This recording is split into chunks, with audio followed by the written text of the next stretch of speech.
In evaluating limits, one of the most important tools that we have is L'Hopital's rule. So when we look at the limit, the first thing we're going to do is we're going to plug in our x into our expression.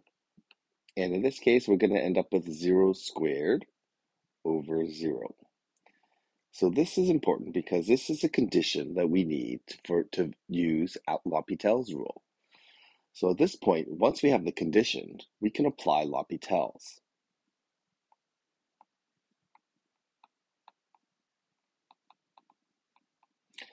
So applying L'Hopital's, we're going to differentiate the numerator and we're going to differentiate the denominator independently of each other.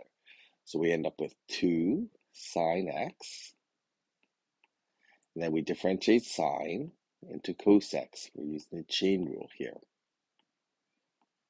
And then we differentiate the denominator, and we get 1. So at this point, we can just plug in our 0, and we can evaluate the limit. In this case, we end up with sine of 0 is 0. So cos of 0 is 1. So we end up with 2 times 0 times 1. And we end up with our limit equaling 0. Okay, so we can apply L'Hopital's. And again, L'Hopital's is going to be one of the most important tools that we have to evaluate limits.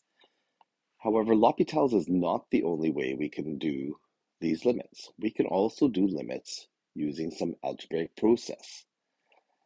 So in this case here, we can see that there is an identity. An identity is this sine x over x. And as it goes to 0, we know that's going to be equal to 1. So we're going to use limit laws and split this up. So we're going to end up with limit as x goes to 0 of sine x over x. And we can evaluate that part separately from the sine x.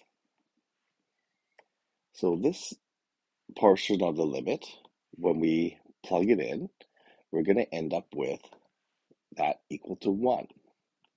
But when we plug in the 0 into the sine x, we're going to end up with 0, and we get 0 in that way as well, which is consistent with the first solution that we had.